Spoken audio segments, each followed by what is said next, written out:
مہمان آ رہے ہیں، الحمدللہ کرسیاں موجود ہے، تشریف رکھیں۔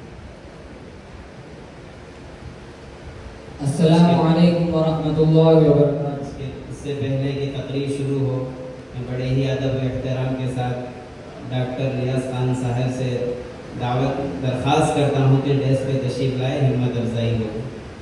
ڈاکٹر ریاض خان صاحب سے دعوت کر اسٹیج پہ تشریف لائے۔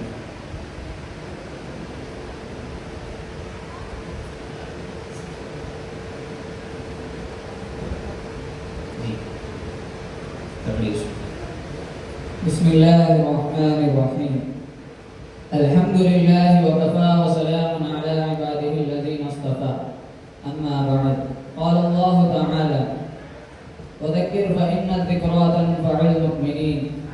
جناب صدر، سامعین کرام، حاضرین جلسہ، سب سے پہلے میں خداوند قدوس کا ہزار بار شکریہ ادا کرتا ہوں کہ اس نے مجھے اس قابل بنایا کہ اس عظیم موقع پر آپ حضرات سے گفتگو کر سکوں، اپنے دینی جذبات اور قلبی احساسات آپ تک پہنچا سکوں، اور اس پروگرام کے موقع پر جو مسلمانوں کا ترجمان اور پوری ملت اسلامیہ کی نمائندگی کرتا ہے، اس سنہرے موقع سے فائدہ اٹھاؤں اور صاف طور سے آپ کو بتا دوں کہ آپ جو یہاں اکٹھے ہوئے سر جوڑ کر بیٹھے، دور دراز کا سفر کیا، قیمتی وقت سفر کیا، اپنے آرام کو اور راحت کو قربان کیا، آپ کا اس طرح بھیجنا، ایسی دینی محفلیں قائم کرنا، ایسے پروگرام منعقد کرنا اور اس میں شرکت کرنا بڑا اہم اور مبارک فریضہ ہے۔ اس سے امت کی ساکھ اور ملی تشخص باقی رہتا ہے۔ اللہ تعالی ہم سب کی مساعی جمیلہ کو قبول فرمائے، آمین۔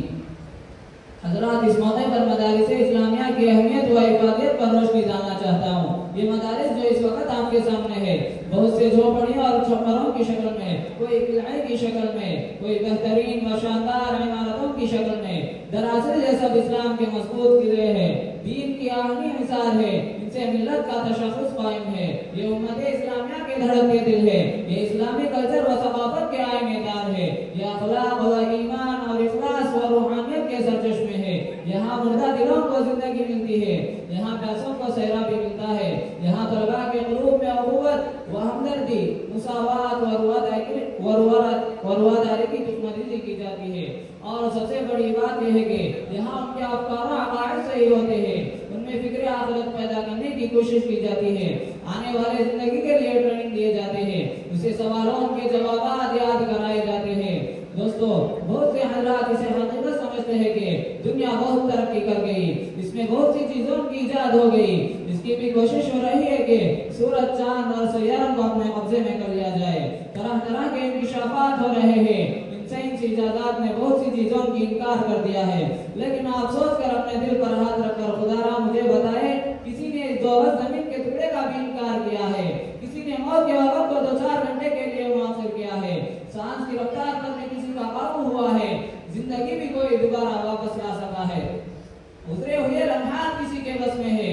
ان سب کا جواب آپ یہی دیں گے کہ یقیناً یہ کام آج تک کسی سے نہ ہوا اور نہ قیامت تک ہو سکتا ہے۔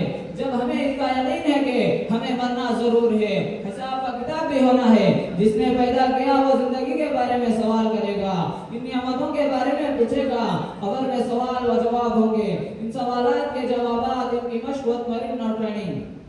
میرے محترم دوستو، مال و دولت بہترین دنیاوی کالج بڑی یونیورسٹیاں نہیں دے سکتی، ایوان حکومت اور ماہرین قانون اس کے جواب سے قاصر ہے۔ یہ جواب اگر حاصل ہو سکتا ہے تو انہی مدارس و مکاتب سے، یہ سبق اگر حاصل ہو سکتا ہے تو انہی بوریوں پر بیٹھنے والے علماء کرام سے، اور اس عزیز زندگی میں رستگاری ہو سکتی ہے تو انہی خطاب و شاہ ذکر اللہ میں مشغول ہونے والے حضرات سے۔ اسی لیے تمام حضرات سے درخواست ہے کہ ان مدارس کا ساتھ دے اور ہر طرح سے ان کا تعاون کرے۔ اللہ تعالی ہم سب کو دین و اسلام کی اعانت کی توفیق عطا فرمائے، آمین۔ وآخر دعوانا الحمدللہ رب العالمین۔